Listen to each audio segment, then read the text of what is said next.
pembentukan sel sperma dan proses pembentukan sel telur. Sekarang yang tidak kalah pentingnya adalah siklus menstruasi.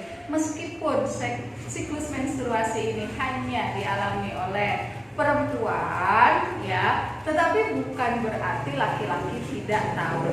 Ya, jadi laki-laki pun harus paham, harus tahu mengenai siklus menstruasi. Karena ini penting, karena kalian juga nanti masa dewasa nanti akan menjadi suami atau akan menjadi ayah. Jadi harus tahu juga ya mengenai siklus menstruasi. Nah, siklus menstruasi ini ada 3 bagian yang coba Ibu deskripsikan karena ini berkaitan dengan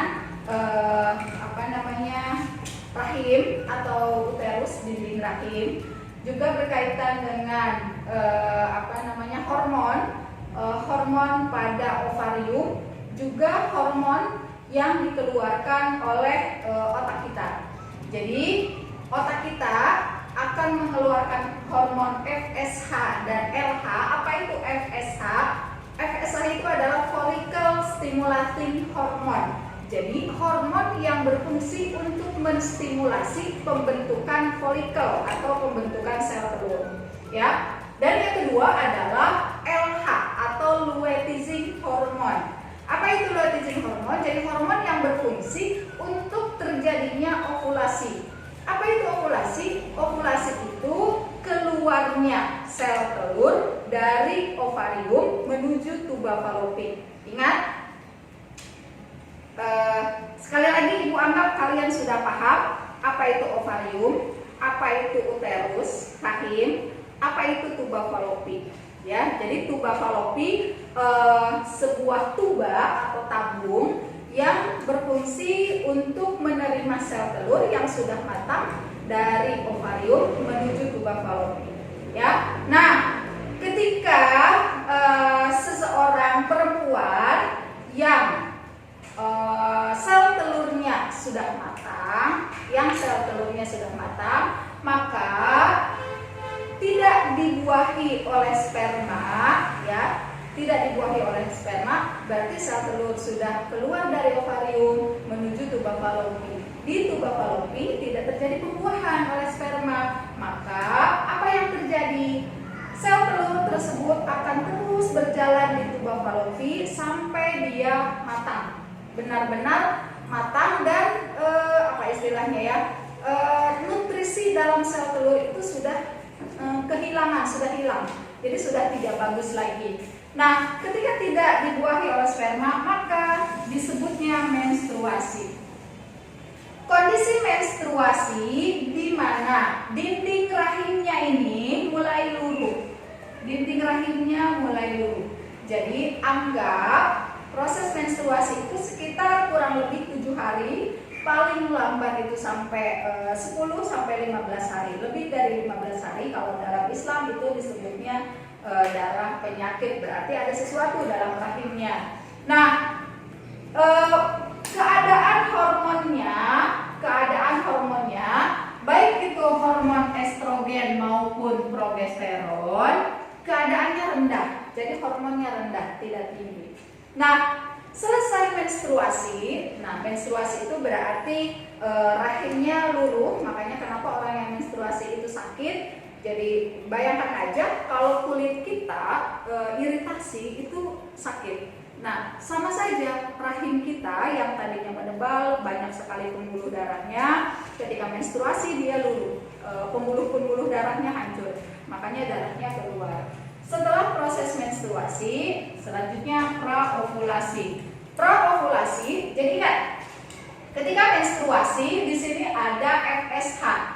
Ada FSH itu adalah follicle stimulating hormone. Jadi hormon berfungsi untuk pembentukan oogonium dari sperma, dari oosit sekunder, dari oosit primer menjadi oosit sekunder itu sudah mulai aktif.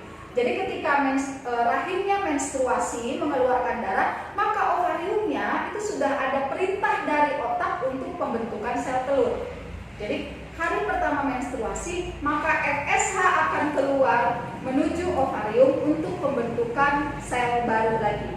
ya. Nah, pada masa menstruasi pembentukan sel ovum dimulai, selanjutnya praovulasi. Praovulasi berarti di sini dari oosit primer menjadi oosit sekunder sudah berjalan, berarti pembentukan sel telur sudah berlangsung.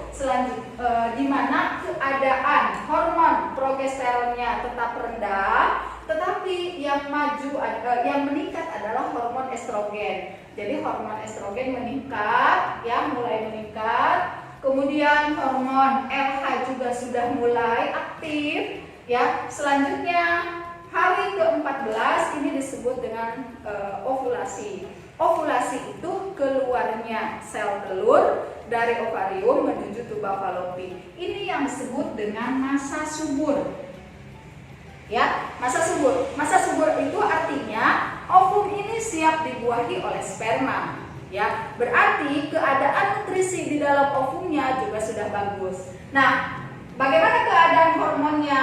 Ketika estrogen meningkat, ingat estrogen ini fungsinya untuk keluarnya sel telur. Jadi ovulasi ini dipengaruhi oleh estrogen dan dipengaruhi oleh LH, luteinizing hormon. Nah, kalau si LH dan progesteronnya sudah bekerja, ovulasi terjadi, maka selanjutnya yang bekerja adalah progesteron. Karena progesteron ini hormon yang berfungsi untuk penebalan dinding uterus. Jadi selanjutnya adalah pasca ovulasi. Nah, pasca ovulasi itu keadaan di mana sel telur sudah berada di tuba fallopi, kemudian uterusnya menebal, kemudian hormon progesteronnya nanti mulai menurun. Kemudian estrogen juga menurun, LH menurun, FSH menurun. Nah, nanti dari pasca ovulasi ini ketika tidak dibuahi oleh sel sperma, maka dia akan mengalami fase menstruasi lagi. Nah, siklus ini berjalan kurang lebih 28 hari. Nah, ini yang disebut dengan pembelahan sel ovum juga dari oosit primer menjadi ovum itu kurang lebih 28 hari kita perkirakan. Berbeda dengan sperma setiap saat terus melakukan pembelahan, tapi kalau misalnya ovum hanya 28 hari itu pun hanya satu yang dihasilkan.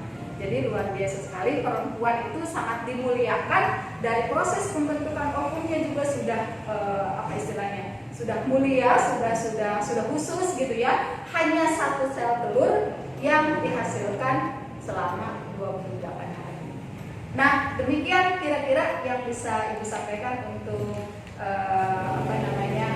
siklus menstruasi ini. Semoga kalian paham, mudah-mudahan Ibu percaya bahwa kalian mempelajarinya, memahaminya, dan mencoba untuk bertanya jika kurang paham. Terima kasih. Assalamualaikum warahmatullahi wabarakatuh.